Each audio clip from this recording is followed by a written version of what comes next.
All right, so here we are. You're in your jet. You just have arrived. You're in a multiplayer server, and like many of them, you have started cold and dark in your cockpit. So now you got to fire it up, and you really want nothing more than to be able to jump up in the air.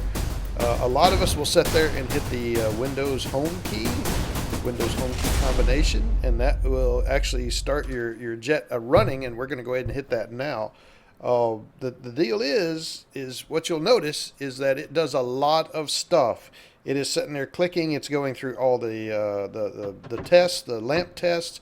It's joggling all your switches. It's wiggling all your little levers and everything else. And it's probably giving you a very complete and an effective startup.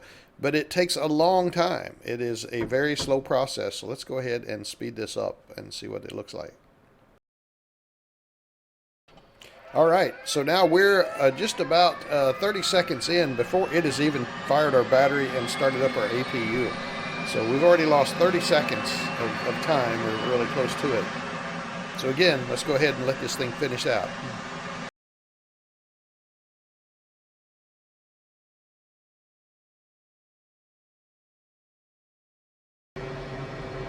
Alrighty, there we go. So our auto start is now complete.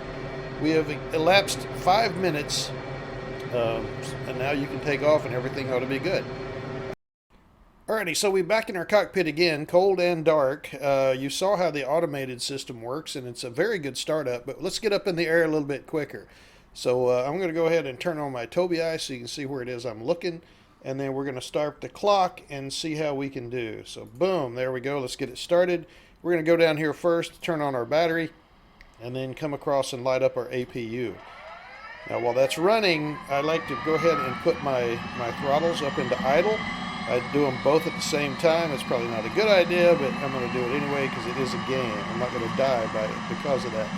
All right, so the APU is now lit. We're going to go ahead and fire up our right-hand engine. Important to do the right hand first to get your electronics going. And then we're going to go up here and we're going to flip our MFDs into daytime. And we're doing that because it's daytime. You can also go night when it's dark. All right, we're going to put our HUD up.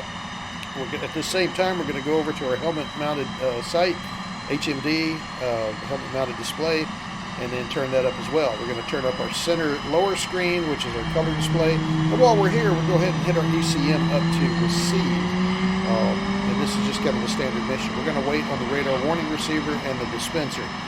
Coming on across, completing our loop, we're going to go ahead and close our cockpit because if you've ever taken off with your cockpit open, it's a bad thing. It's a bad thing. All right, so there, that's shut down. We're going to go ahead and put our radar into operate, and we're going to do our IFF into ground and get that thing started.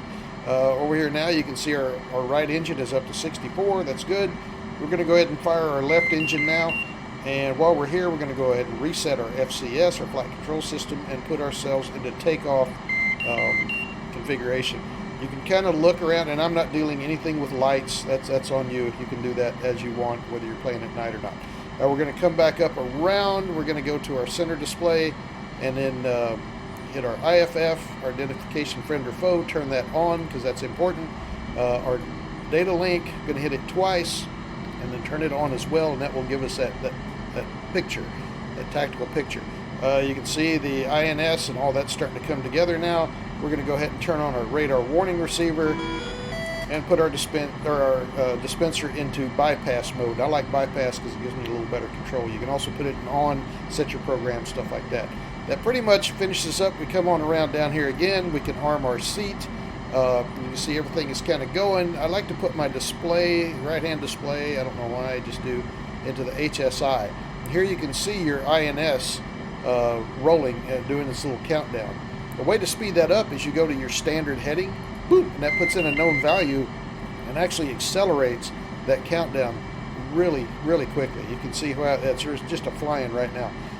I like to put my position in as GPS, and that seems to give me a little more accuracy. Now you can come down here and look, and you can see we're pretty much all done with the exception of our degraded INS. Now you can sit here and wait for that countdown to go. I've found that if I just go ahead and go anyway, if I have trouble in the air, I can always put my INS to IFA, and it kicks in that GPS and all that and kind of helps straighten things out. I'm not going to do all the comms to talk to the ATC right now, but you can see we got done in slightly under 3 minutes. So a little saving, and I normally do it in about 2.5. I think talking really slows me down, but we are actually at this point ready to roll. So we'll go ahead and pop our brake off, throttle up a little bit, and start getting ourselves out to that big runway. I think I went the wrong way. Yes, I did. Okay, so anyway, that's it. I hope that helps you a little bit if you want to get in the air a little faster. And no way is this saying that this is a great way to start up, but it does get you up there quicker. Again, I don't have to worry about falling out of the sky and really dying because, you know, it's a game. So anyway, hope you enjoy this. Hope it does you some good, and we will talk to you later. Just as an afterthought, I'm going to go ahead and throw up here my little cheat sheet I use when I'm flying my A-18. This is up on my third screen so I can remember all the myriad stuff that we have to remember. It has a little startup process over on the left-hand side you can go through. It shows carrier as well as ground-based, and feel free to use it. All right, talk to you later. Bye.